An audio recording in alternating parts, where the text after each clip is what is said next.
Prime Minister, Head of Government of the Republic of Guinea, to address the Assembly.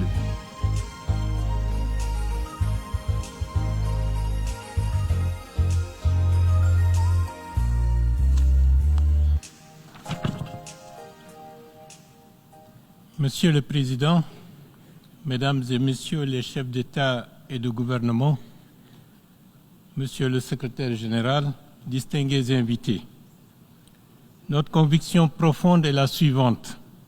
L'avenir n'est pas simplement à attendre, mais à bâtir ensemble.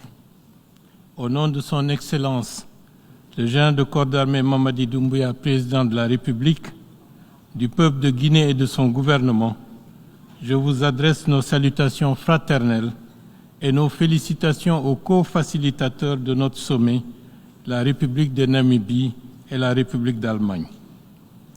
Ce sommet représente une opportunité unique de transformer nos engagements collectifs en actions concrètes et décisives.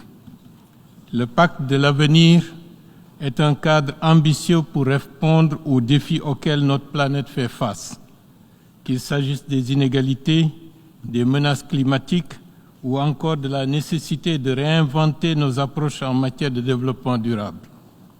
Nous saluons le rôle de la coopération internationale pour apporter des réponses adaptées.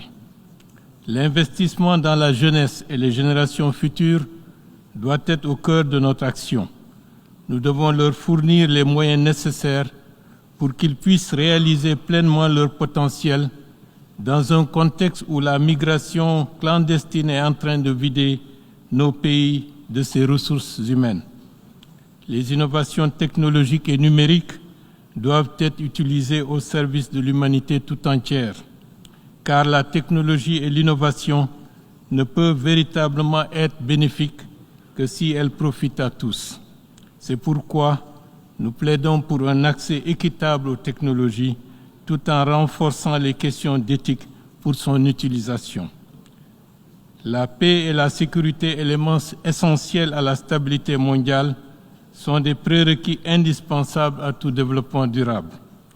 Nous appelons ainsi à une coopération renforcée entre les États visant à prévenir les conflits et à promouvoir la diplomatie internationale. Le développement durable et le financement du développement sont des piliers incontournables de cette transformation globale. Il est impératif d'adopter des mesures ambitieuses et inclusives pour atteindre les objectifs du développement durable ODD. En tant que pays engagé dans cette dynamique, mon pays aspire à ce que les mécanismes de financement international soient renforcés pour permettre à toutes les nations, particulièrement les plus vulnérables, de progresser vers une croissance durable, résiliente et inclusive. Dans cette optique, nous ne pouvons ignorer l'importance de la préservation de notre environnement, en particulier des écosystèmes sensibles comme le massif du Fouta-Jalon. Ce site, véritable château d'eau pour toute l'Afrique de l'Ouest, est vital pour l'équilibre écologique de notre région où 15 États sont concernés.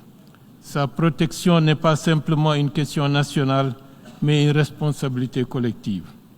Nous réitérons avec force notre engagement pour son inscription sur la liste du patrimoine mondial de l'UNESCO afin de garantir sa conservation pour les générations présentes et futures et de renforcer les efforts globaux en matière de développement durable et d'anticiper pour prévenir des conflits autour de l'eau.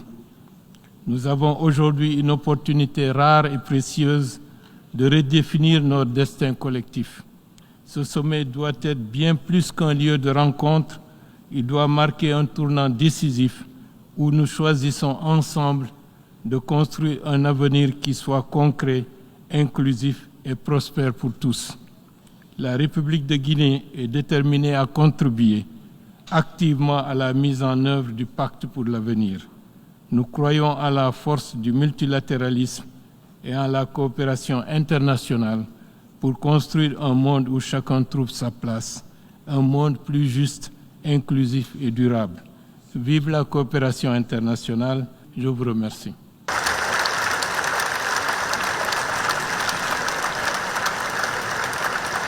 I thank the Prime Minister, Head of Government of the Republic of Guinea.